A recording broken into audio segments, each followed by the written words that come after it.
Rapaz, o negão ficou até branco. Paz, igreja. Amém. Todos bem? Amém. Glória a Deus. Vamos abrir as nossas Bíblias. Isaías, capítulo 26, versículo 17 e 18. Isaías, capítulo 26, 17 e 18. Amém?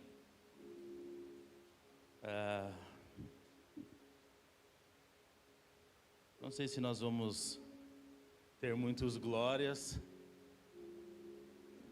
Não sei. Mas o meu desejo é que o Senhor confronte cada um da mesma maneira que me confrontou. O meu desejo é que você verdadeiramente saia daqui pensativo com tudo aquilo que você vai ouvir. E não aquilo que eu tenho para falar, mas aquilo a qual o Senhor vai falar hoje neste lugar, amém? Que você saia daqui confrontado e até triste com o que você vai ouvir.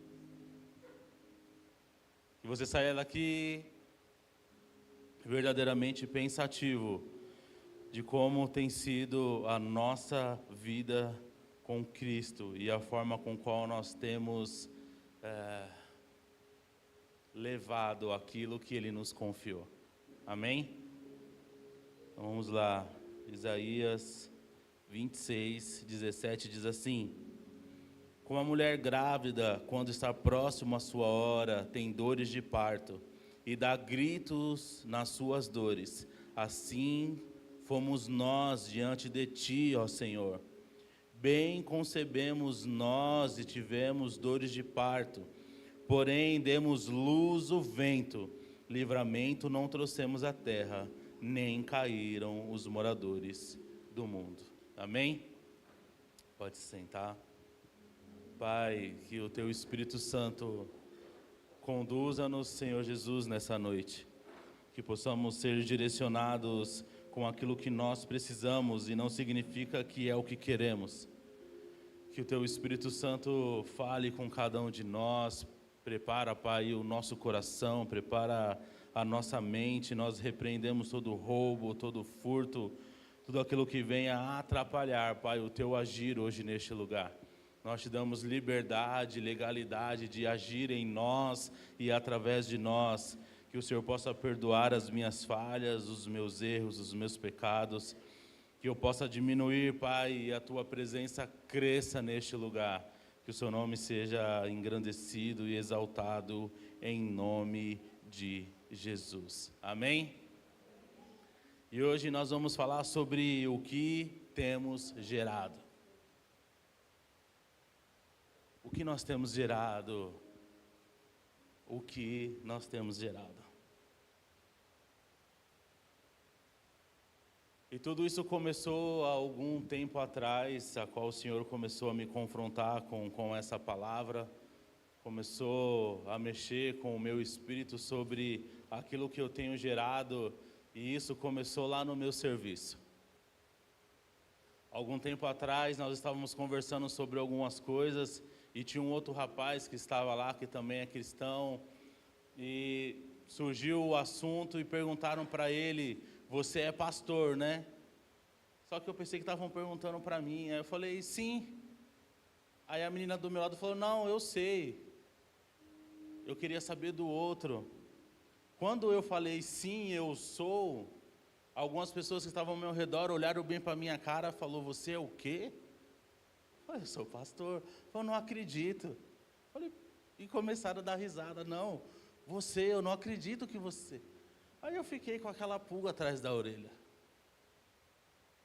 Caraca, o que eu tenho feito aqui?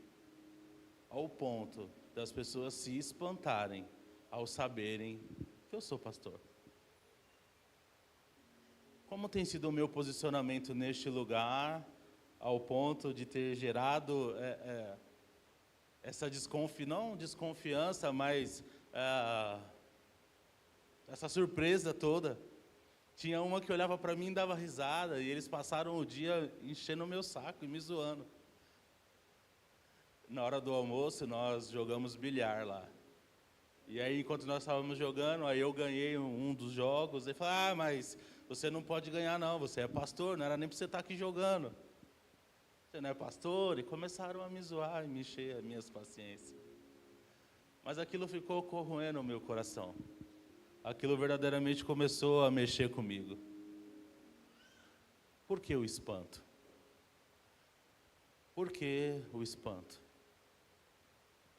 E eu comecei a refletir sobre o meu posicionamento lá dentro. Eu comecei a refletir sobre o que eu tenho gerado com aquilo que o Senhor colocou sobre a minha mão, sobre a minha responsabilidade. O que eu tenho gerado?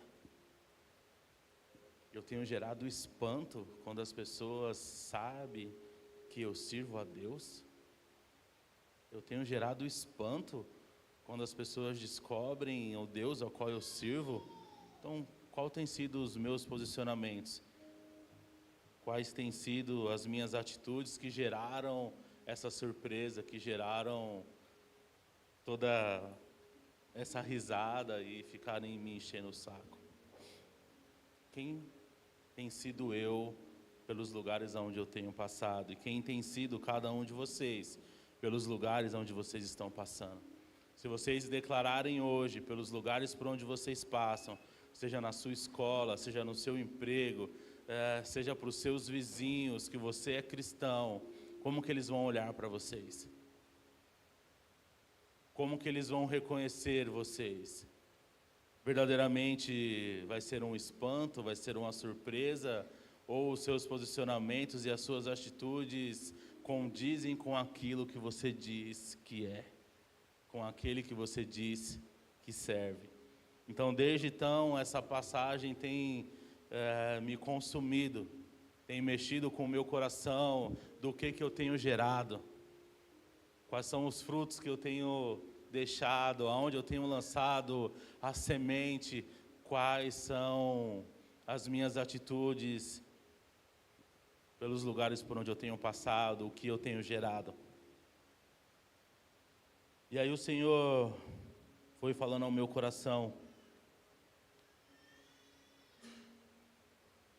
em meio à nossa vida com Cristo, quais são as marcas de Cristo que nós temos deixado nas pessoas por onde passamos? Quais são as marcas do Senhor Jesus que nós carregamos dentro de nós, nós temos deixado em outras pessoas, temos deixado pelos lugares onde nós estamos passando, ou simplesmente estamos passando pelos lugares, sem sermos notados e percebidos, e pior, sem o nome do Senhor Jesus ser exaltado nas nossas vidas, ou através das nossas vidas. Como tem sido os nossos posicionamentos pelos lugares onde estamos passando, e muitas vezes nós perdemos a oportunidade de inserir Jesus naquele lugar, e não estamos gerando nada.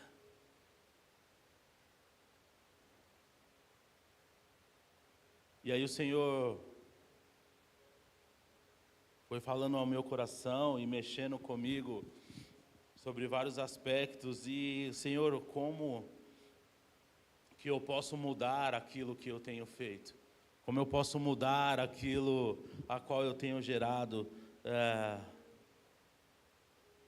E Ele me falou que um dos passos muito importantes para que eu possa gerar vida é abrir mão da minha própria vida. Um passo muito importante para gerar vida é abrir mão da vida através da morte. Como assim? A única maneira de eu gerar vida é matando quem eu sou todos os dias. A única maneira de eu gerar vida é matando aquilo que está dentro de mim todos os dias, por onde eu passo. É matar aquilo que está lutando dentro de mim, louco, doido para sair, para que o nome de Cristo seja exaltado. A única maneira de eu gerar vida por onde eu passo é morrendo. morrendo para os meus desejos, morrendo para as minhas vontades, morrendo para os meus prazeres, morrendo para aquilo que eu acho que é certo, para aquilo que eu acho que é bom. Não tem a ver com o que eu acho, tem a ver com aquilo que Cristo quer.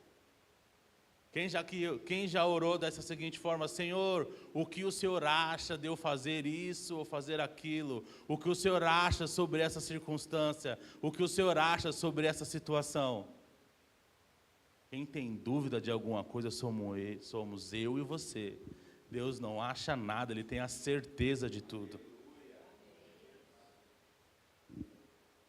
Somos nós que achamos isso ou achamos aquilo. Ele tem a convicção daquilo que é o melhor para cada um de nós.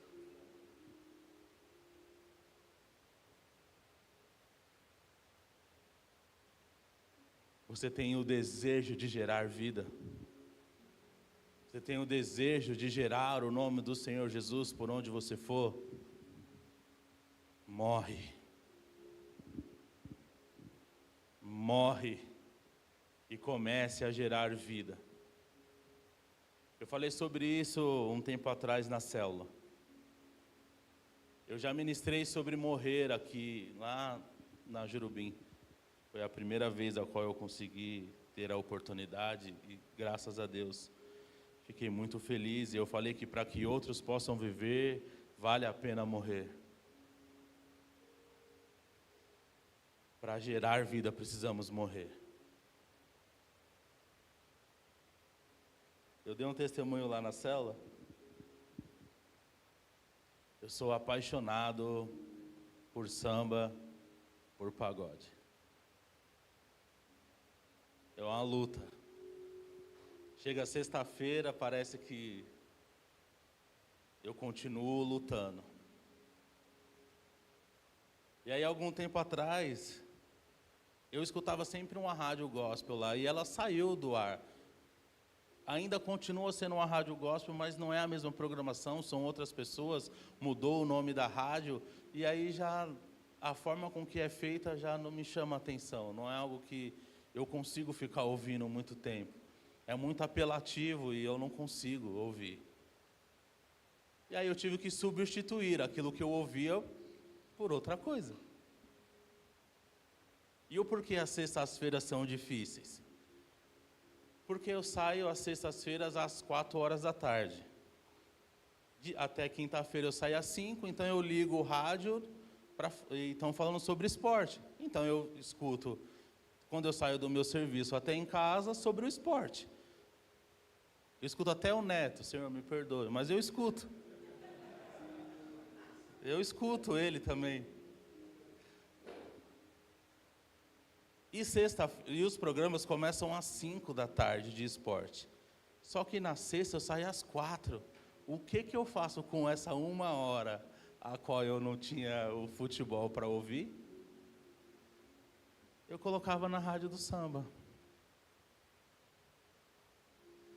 Isso era sextas. Só que aí começou a ser de segunda. Começou a ser de terça. Começou a ser de quarta. Começou a ser de quinta. E aí eu já era uma prática normal.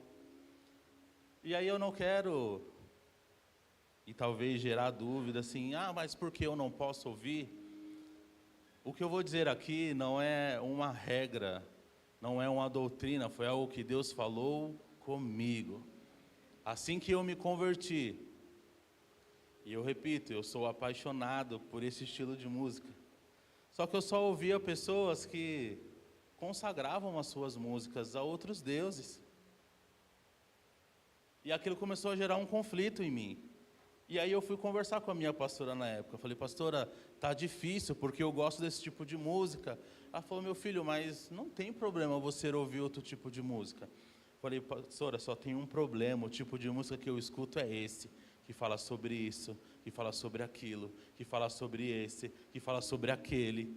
E se uma música de um CD fala sobre isso, e as outras?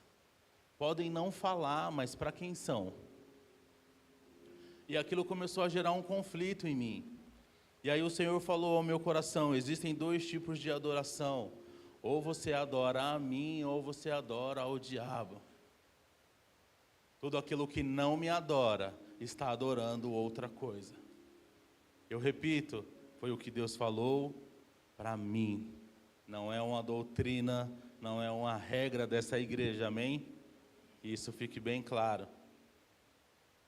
E aí que é o pior do meu pecado, porque se Deus falou comigo que o que eu deveria fazer e eu fazia o contrário, era ainda pior. E aí, desculpem a palavra que eu vou usar, mas como um ótimo e grande falta de vergonha na cara, quando a minha esposa entrava no carro, eu desligava o rádio. Isso só confirma o quanto eu sabia que o que eu estava fazendo era errado. Para mim era errado, porque Ele falou comigo. E aí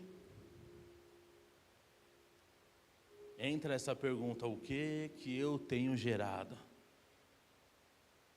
E o que os ambientes por onde nós passamos e aquilo que nós vemos e ouvimos gera algo em nós. Eu acordava cantando essas músicas. Eu acordava, despertava, vinha uma música na minha mente. Isso prova que os ambientes onde nós estamos influenciam sim a nosso relacionamento com Deus, influenciam sim os nossos posicionamentos daquilo que nós vamos fazer. Aí eu falei: não, Senhor. E eu sou grato a Deus, porque enquanto havia um conformismo em mim, significa que Ele ainda olha para mim com olhos de amor e de graça, para que Ele, ao ponto de me constranger, para que eu não fizesse mais. Porque eu aprendi, eu ouvi isso uma vez, e eu nunca mais esqueço: enquanto você faz algo e você se sente mal com aquilo que você está fazendo, o Espírito Santo ainda está agindo em você para que você não faça mais. Mas o dia que você faz, sabe que tem errado e tem prazer naquilo, o Espírito Santo já não está mais contigo. Então eu sou grato porque Ele ainda estava comigo, mexendo comigo e falando comigo, para que eu deixasse as minhas práticas e aquilo que eu estava gerando, aquilo que eu estava vivendo. E aí um dia eu mudei essa prática, e aí mostra o quanto nós permitimos que o Senhor trabalhe em nós, e quando nós morremos por nossa vontade e por nosso desejo, nós geramos vida. Nesse dia, em vez de eu ouvir um samba, eu coloquei uma ministração para mim ouvindo. Porque naquele dia eu levantei decidido que eu não ia mais fazer aquilo. Que eu ia lutar contra o meu desejo, a minha vontade, eu não ia mais fazer. Coloquei uma ministração e ali o pregador foi falando. Não fazia sentido nenhum o que eu estava ouvindo. Só que eu continuei ouvindo, fui até o final, entendi alguns princípios do que ele estava falando, mas não fazia sentido na minha vida aquilo. Não fazia sentido para o que eu estava vivendo, mas e se fosse para coisas que eu ainda iria viver? Então por isso eu continuei ouvindo. Terminei, cheguei no meu serviço, ainda não fazia sentido nenhum para mim. Na hora do meu almoço, meu celular chega uma mensagem: preciso falar com você. Está acontecendo isso na minha vida. Eu estou passando por uma situação assim, eu não sei mais o que eu faço, e aquilo. E está acontecendo isso, e tudo aquilo que eu fui ouvindo de manhã começou a fazer sentido a cada mensagem que eu lia. Tudo aquilo que eu fui ouvindo de manhã começou a fazer sentido com aquilo que eu estava lendo, e não tinha a ver comigo, mas o Senhor estava me moldando para alguém que precisava de mim, porque eu decidi morrer. E se eu ligasse o rádio e fosse ouvindo música daqui até o meu serviço? Toda vez que nós permitimos morrermos, nós iremos gerar vida. Então, se você quer gerar vida, se você quer gerar algo que marque a sua história e marque a história de alguém, decida hoje morrer. Decida hoje abrir mão daquilo que você quer, das suas vontades e dos teus próprios desejos, para que você gere vida em outras pessoas.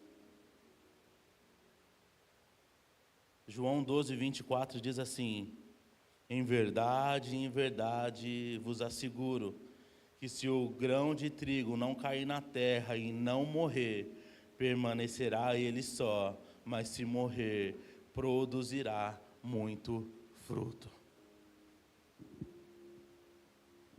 Quem aqui já teve a experiência de pegar uma folha de hortelã? Ela é cheirosa, certo? Só ela em si, você pegar, ela já é cheirosa. Mas qual é a forma de você extrair dela a essência que verdadeiramente está dentro dela? Você pega e amassa ela. Você mata ela. Você esmaga ela. E você tira a melhor essência de dentro dela. Quanto mais você decide morrer, mais essência de vida você está gerando. Quanto mais você decide ser esmagado e abrir mão das suas vontades, do teu querer, mais essência de vida de Cristo está exalando de você. E mais pessoas conhecerão quem esse Deus Todo-Poderoso é, que transformou a minha e a tua história e ainda quer transformar muitas e muitas outras vidas.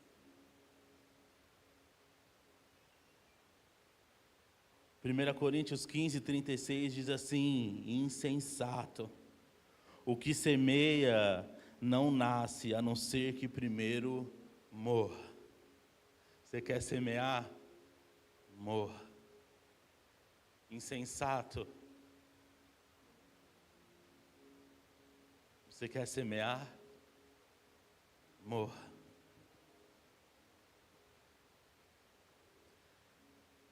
Precisamos entender que nós devemos permitir o morrer de Cristo em nossas vidas, para assim como Ele, na sua morte, gerar vida e vida em abundância.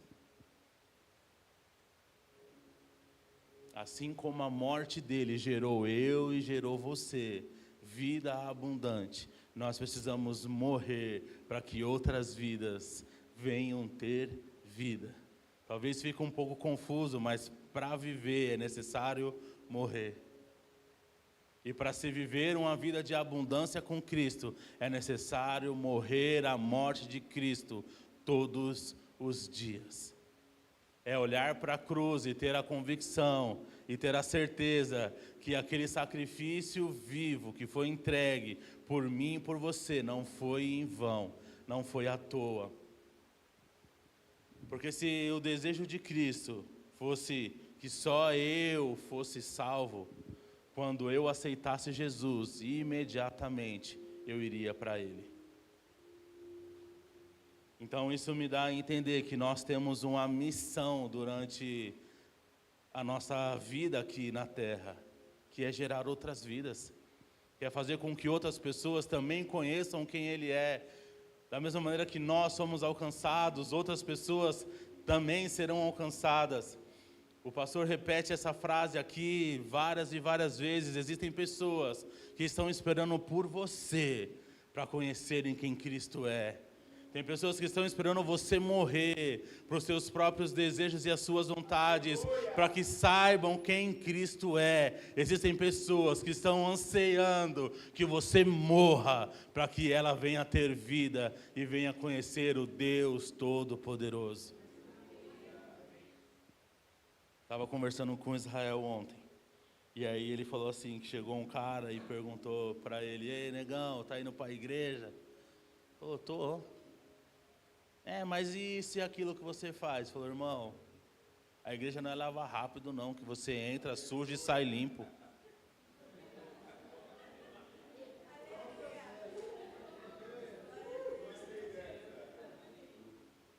Alguém que decidiu morrer e entendeu que a vida com Cristo é um processo.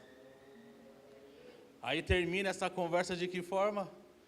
Negão, se você se firmar lá mesmo, eu vou lá na sua igreja também. E aí? Para que outros possam viver, vale a pena morrer. E nós cremos em nome de Jesus que logo mais nós veremos essa promessa se cumprindo. E esse cara aí que desacreditou também vai estar sentado aí. E também vai ser alcançado por Deus. E também vai ser impactado pela vida através da morte do Israel.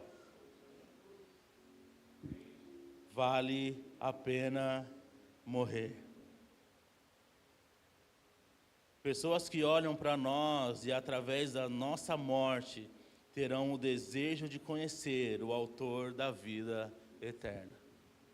Pessoas que olharão para nós e verão a transformação na nossa própria história também terão o desejo de conhecer quem é esse autor da vida eterna, que nos tirou do lamaçal do pecado, de uma vida totalmente destruída, de uma família improvável, de uma pessoa que muitas vezes olhavam para nós e não viam nada.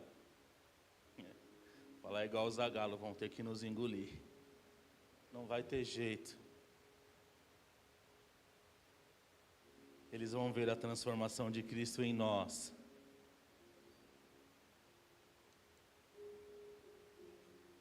E vai ser igual um imã. Vai ser impossível resistir.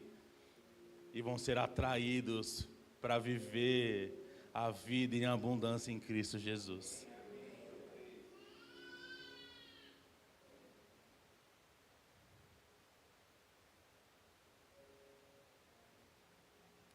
Mateus 13, do versículo 3 ao 19, ao 9, vai falar sobre a parábola do semeador.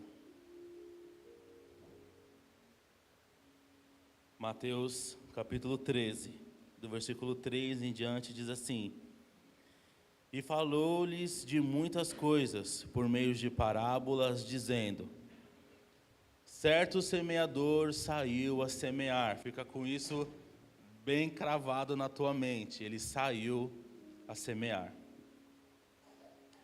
E quando semeava, parte da semente caiu na beira do caminho, e vieram as aves e a comeram. Outra parte caiu em terreno pedregoso, onde não havia terra bastante, e logo nasceu, porque a terra não era funda. Mas quando saiu o sol, queimou-se e secou-se, porque não tinha raiz. Outra parte caiu entre espinhos, e os espinhos cresceram e o sufocaram. Outra caiu em boa terra e deu fruto, uma semente produzindo a 100, outra a 60 e ainda outra a 30 por 1. Quem tem ouvidos para ouvir, que ouça. E o semeador saiu a semear. Quando a primeira parte de semente caiu num terreno a qual não foi bom, o que ele fez? Quando uma parte da semente caiu no primeiro campo e não deu certo, o que ele fez? Continuou a semear. Voltando para aquilo que é o tema da nossa ministração, o que nós temos gerado não tem a ver com o campo aonde aquilo que você tem semeado está caindo, tem a ver em continuar semeando. Se a sua semente tem caído num campo a qual não tem produzido, tem a ver com quem plantou ou tem a ver com o campo? Tem a ver com quem lançou a semente ou tem a ver com o campo onde a semente caiu? E o semeador saiu a semear. Continue lançando, continue lançando.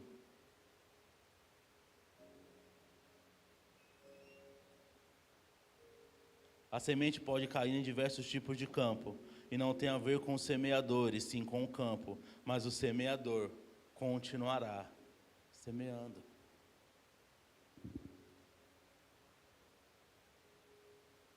Quem aqui sabe andar de bicicleta? Eu também queria levantar esse braço aí, mas eu não sei. A primeira vez que você tentou andar de bicicleta, o que aconteceu? Você desistiu? Você continuou tentando. Eu desisti.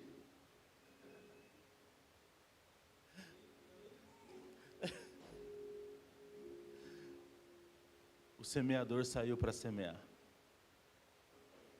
Não importa onde a sua semente está caindo, desde que você continue semeando, desde que você continue lançando a semente, desde que você continue pregando, declarando e fazendo com que Cristo seja conhecido. Todos vão conhecê-lo através daquilo que você está ministrando? Não.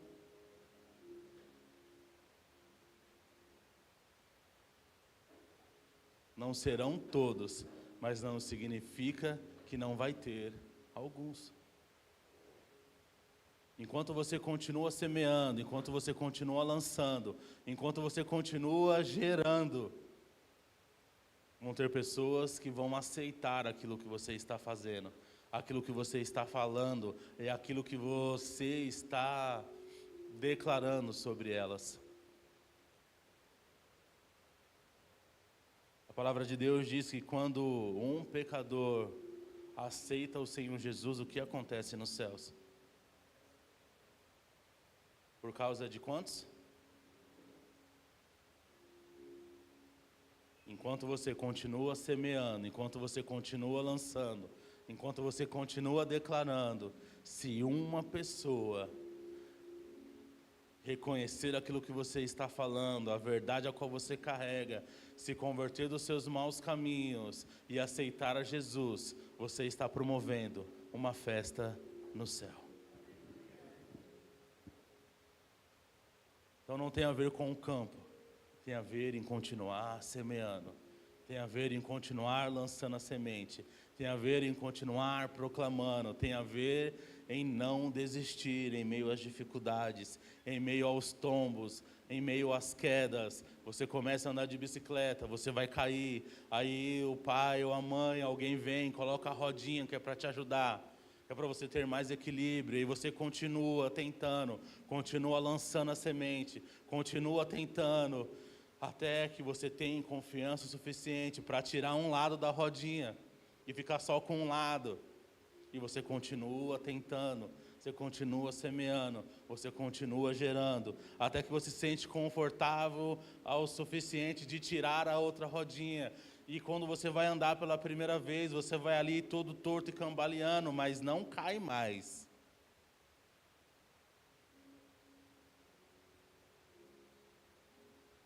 Porque você não desistiu, você continuou tentando e continuou semeando.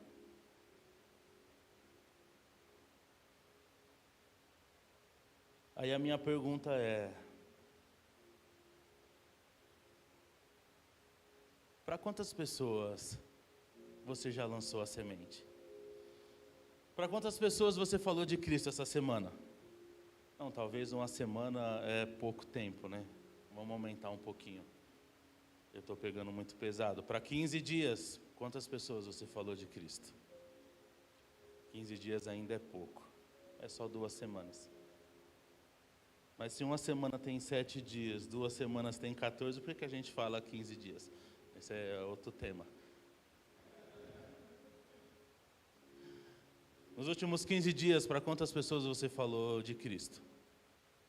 Ainda é pouco. Vai, o último mês, 30 dias. Para quantas pessoas você falou de Cristo?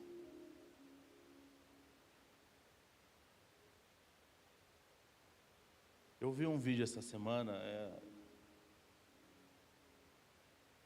ele não é engraçado. É de um comediante que não tem pudor nenhum nas suas palavras. E ele começa a falar sobre um cara. E o cara diz que a Bíblia é tudo para ele. Que é o manual de vida, que é tudo o que ele faz, é o ar que ele respira, é o direcionamento da vida dele, e que lá vai falar sobre um homem que morreu por todos nós e que transformou e fez milagres. E aí o cara pergunta, mas a Bíblia é o que para você? Não é tudo. Mas esse tudo que você diz que é, você lê ele?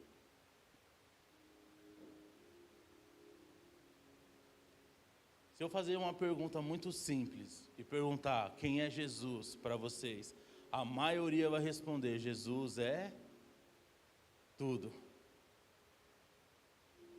Se Jesus é tudo, por que você só quer Ele para você? Se Jesus é tudo, como você diz que é, por que você não fala dele? Se Jesus é tudo, como você diz que é, por que nós nos parecemos com Ele? Se Jesus é tudo, como você diz que é, eu não vejo Ele em você.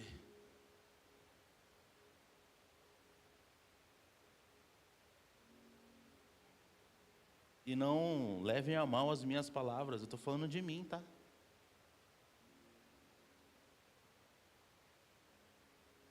Não tem uma passagem que alguns homens vão expulsar um demônio de uma pessoa e eles usam lá em nome de Paulo, o Deus de Paulo. Aí o demônio olha para ele e diz assim, Paulo eu até sei quem é, Jesus também, mas você...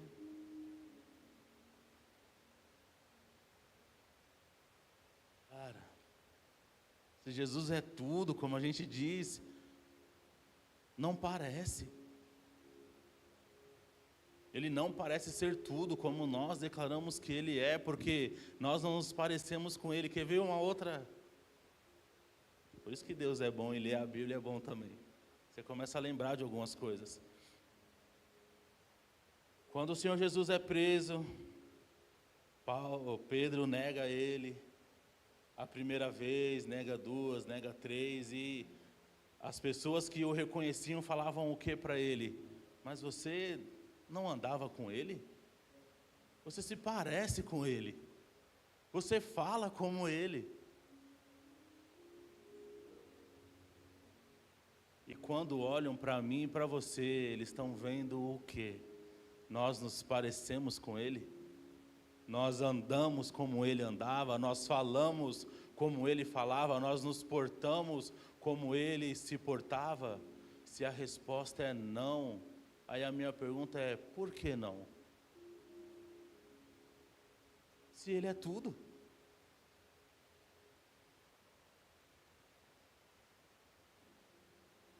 Se ele é tudo na minha e na tua vida, ele é tudo na minha e na tua história, por que eu não falo dele? Por que eu não apresento ele?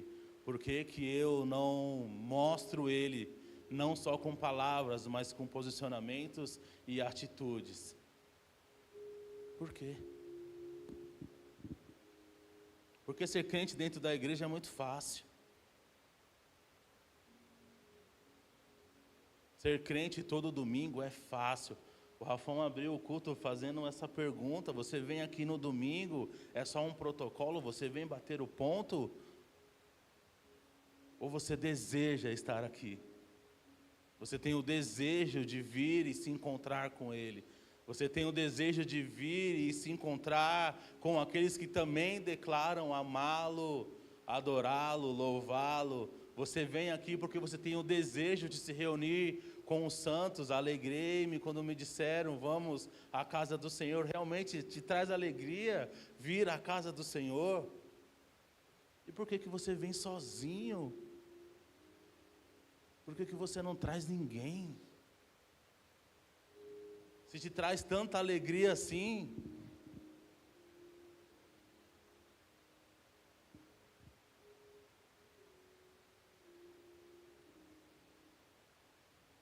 Segundo Timóteo 4, diz assim: na presença de Deus e de Cristo Jesus, palavras de Paulo, que há de julgar os vivos e os mortos por sua manifestação e por seu reino, eu o exorto solenemente, pregue a palavra.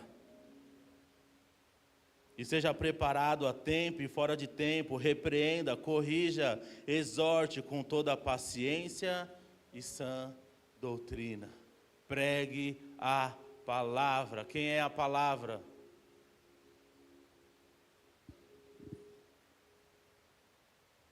Pregue a Jesus por onde você for, por onde você passar, em tempo e fora de tempo, porque há necessidade do nome dele ser anunciado, há necessidade de nós gerarmos vida, há necessidade de você se posicionar para que outras pessoas conheçam quem ele é, há necessidade de você morrer para gerar vida em outras pessoas, há necessidade de você estar preparado em todo tempo, em todo momento, anunciando quem ele é e aquilo que ele fez na tua vida e na tua história, não para se vangloriar, mas para exaltar o nome do Deus Todo-Poderoso.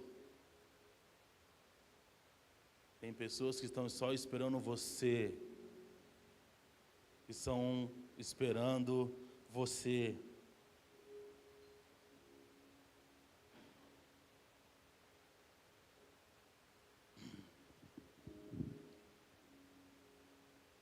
Você está aqui hoje, porque com certeza alguém saiu a semear e no caminho encontrou você. Então você é fruto da vida de alguém, amém?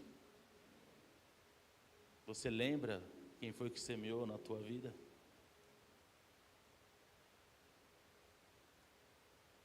Você aceitou na primeira vez? Se tivesse desistido. Então, se você entende que alguém semeou na tua vida, para que você hoje estivesse aqui, se você entende que você é fruto de alguém, nós somos o fruto de alguém que alguém gerou. Porém, para continuarmos frutíferos, devemos entender que precisamos continuar a semear. Sendo assim, somos frutos de alguém e semente para alguém. Nós somos frutos que alguém lançou a semente. E mesmo sendo fruto, eu tenho que entender que eu preciso continuar lançando a semente.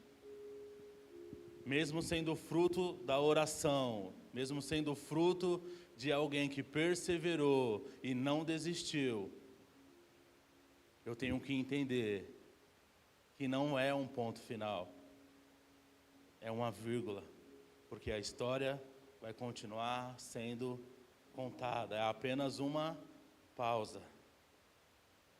E aí continua. E se eu tenho a consciência de que alguém me gerou, alguém lançou a semente e eu sou o fruto dessa pessoa, e que eu tenho lançado sementes, quais são os frutos que tem nascido daquilo que eu estou semeando? Quais são os frutos daquilo que eu tenho lançado? Qual tipo de fruto eu tenho gerado? Quando as pessoas olham para mim, qual fruto elas enxergam? E a Bíblia é muito clara, só existem dois tipos. Ou é o fruto da carne, ou é o fruto do Espírito. E para não ficar só nas minhas palavras, Gálatas, capítulo 5, versículo 19 em diante. Gálatas, capítulo 5, versículo 19 em diante diz: ora, as obras da carne são manifestadas: imoralidade sexual, impureza e libertinagem, idolatrias e feitiçarias, ódio, discórdia, ciúmes, ira, egoísmo, dissensões, facções, inveja, embriaguez, orgias e tudo quanto se parece com essas perversidades, contra as quais vos advirto, como já vos preveni antes, os que as praticam não herdarão o reino de Deus. E aí é mais grave ainda. Vocês ouviram cada um do fruto da carne: imoralidades, embriaguez, egoísmo, inveja, ciúmes, entre outras. E sabe qual é o pior?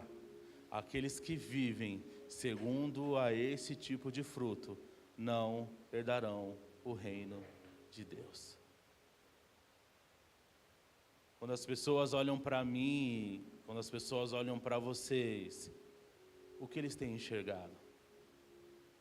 E mediante a descrição de cada um desses frutos, o que eu tenho vivido?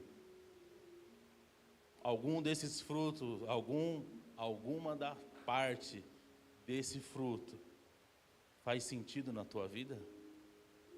Ainda existe em você? Ainda faz parte da tua história?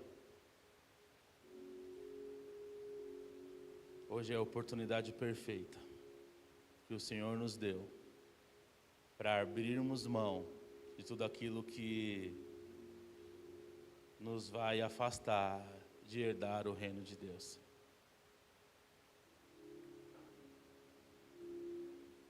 Mas o nosso Deus é tão misericordioso, Ele é tão sobrenatural, que não fica só com essa sentença de que se você vive isso, acabou para você. E não que isso não seja uma verdade, mas Ele te dá a escolha e a opção de viver de uma maneira diferente.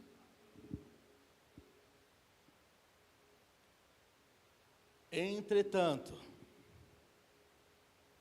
o fruto do Espírito é amor, alegria, paz, paciência, benignidade, bondade, fidelidade, mansidão e domínio próprio. Contra essas virtudes não há lei.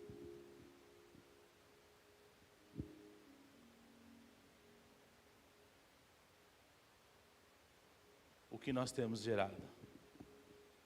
Qual é o fruto que tem saído de dentro de cada um de nós?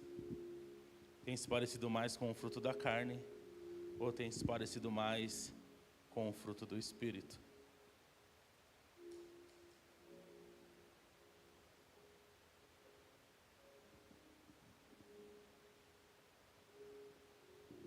Aqui vai um desabafo. Sei que o altar não é lugar de recado específico para uma pessoa, mas quando o recado é para a igreja, serve também. Você está sendo visto em todo tempo e em todo momento, amém? Você está sendo visto em todo tempo e em todo momento.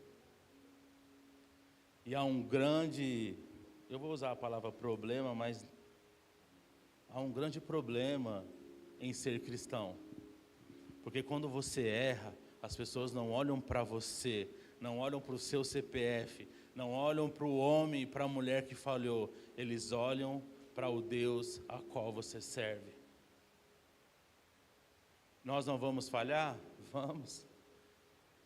Não tem como nós não falharmos, não tem como nós não errarmos.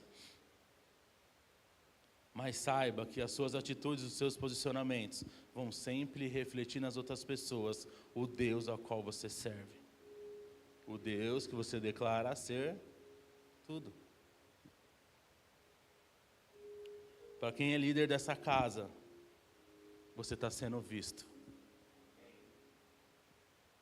Você está sendo visto. E o que você tem gerado?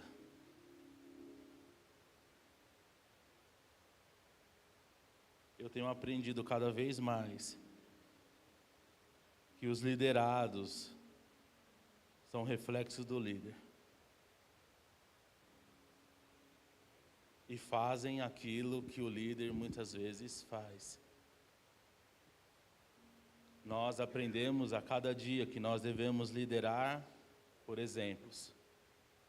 E eu repito, você está sendo visto.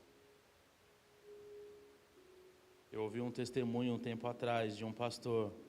Ele disse que estava durante o culto, e aí durante algum momento no culto ele vai até o banheiro. Quando ele chega lá, deixaram a torneira da pia aberta, derramou água no banheiro. Aí ele vai até o almoxarifado, pega os panos e começa a secar aquela bagunça.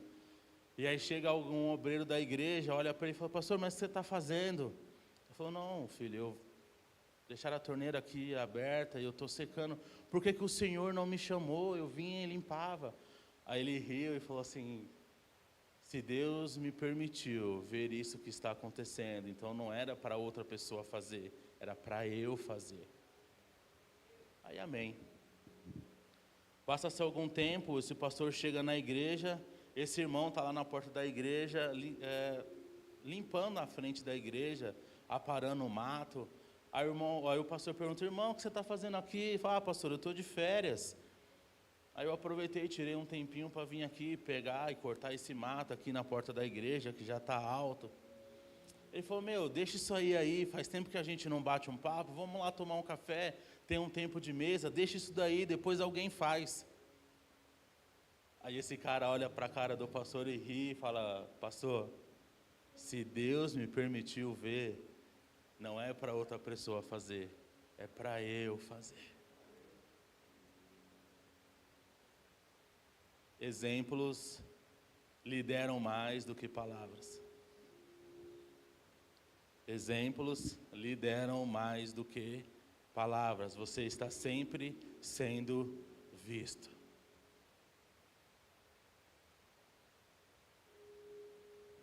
O que nós temos gerado como igreja CIA na geografia onde nós estamos? O que você, líder, tem gerado no ministério ao qual você faz parte? O que você, líder, tem gerado as pessoas que estão ao seu redor? O que você está disposto a fazer para que outras pessoas não vivam aquilo que você está vivendo, ou que você já viveu, mas vivam ainda mais?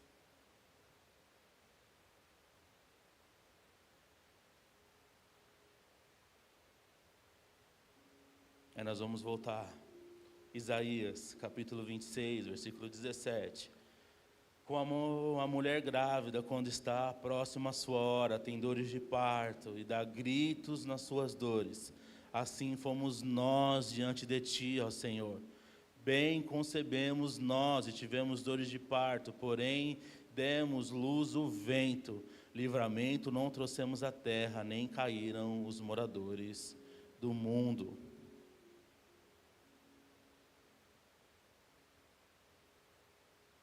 O que nós temos gerado?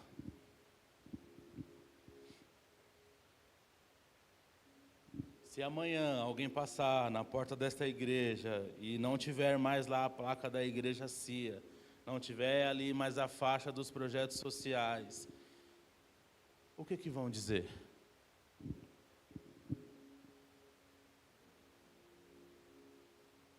O que vão dizer é exatamente aquilo que nós estamos gerando.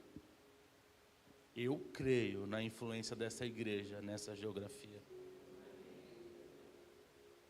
Ela não existe? Existe. Mas eu creio que nós ainda podemos alcançar ainda mais influência nessa geografia. E só depende de mim e de você. O que eu e você temos gerado neste lugar. Avenida Mutinga, 2816. O que nós temos gerado neste lugar? O que nós geramos lá na Rua Jurubim?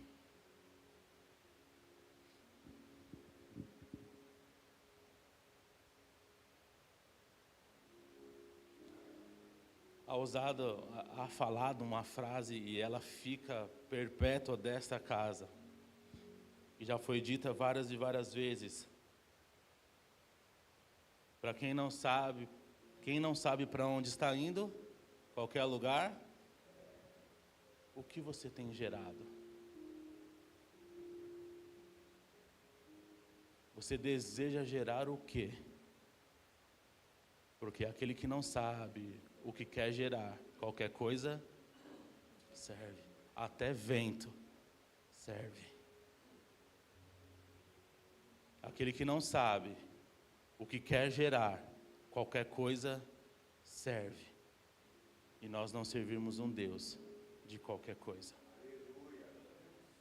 Nós não entregamos para Deus qualquer coisa. Nós entregamos sempre o melhor, a excelência de quem nós somos, a excelência do que fazemos, o que nós temos gerado. E não tem a ver, nós temos algumas marcas nesta casa. Nós cantamos muito bem, nós oramos muito bem, nós dançamos muito bem, nós ensinamos a palavra muito bem, mas não tem a ver só com isso, não tem a ver com tudo isso que nós fazemos, nós ainda podemos fazer mais. Nós podemos gerar ainda mais.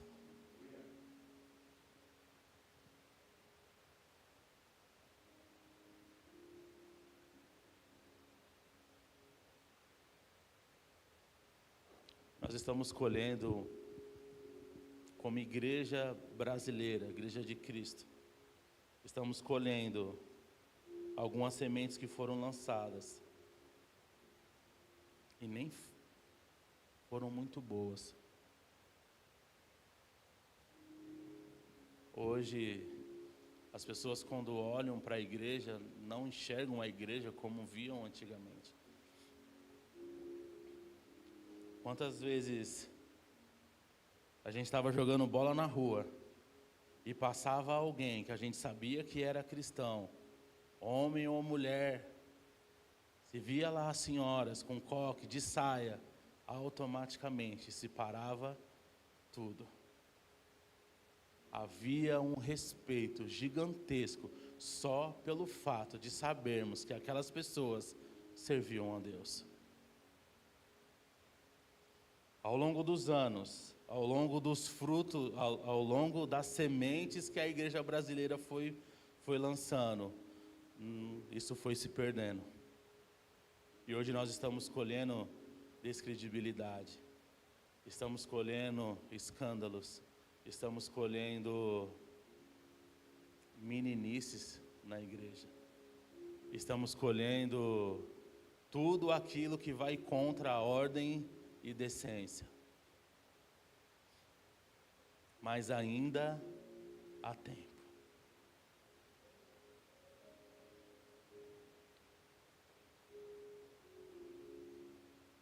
Posso estar falando alguma coisa errada, e se tiver, me corrijam. Se eu não me engano, a tâmara, ela é plantada em uma geração, para que outra geração venha colher os frutos.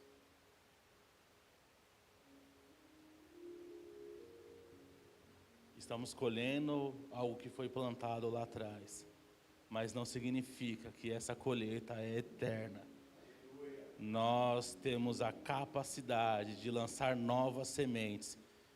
Temos o dever e a obrigação de lançar novas sementes, para que a próxima geração venha colher aquilo que a gente não colheu, e venham viver mais do que aquilo que nós vivemos. E parece, da forma com que eu estou falando, a igreja só lançou sementes ruins. Não. Foram lançados também muitos firmamentos que nós estamos vivendo hoje. E por isso nós estamos de pé até hoje, por aquilo que foi lançado lá atrás. Mas o que os nossos filhos vão viver vai depender daquilo que nós vamos plantar hoje. E aí a minha pergunta é: o que você está plantando? O que você está semeando? O que você está gerando?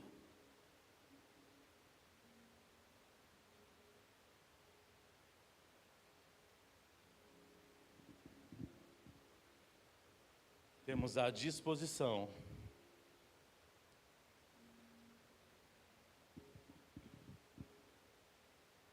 de continuar morrendo todos os dias?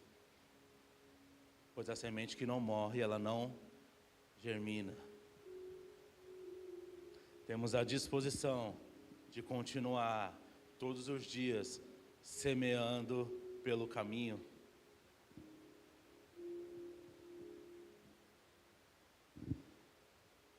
Temos a disposição de apresentar aquilo que nós chamamos de tudo para outras pessoas.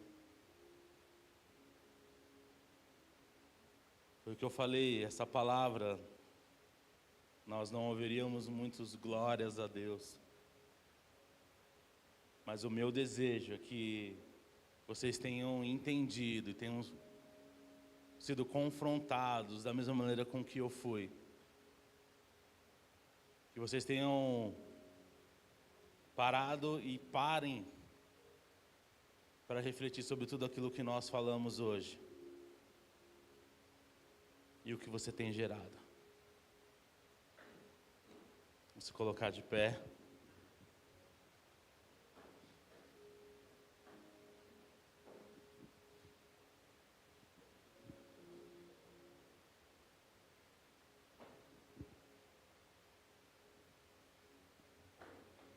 Paulo, isso aqui eu anotei também, deixa eu ver se eu acho.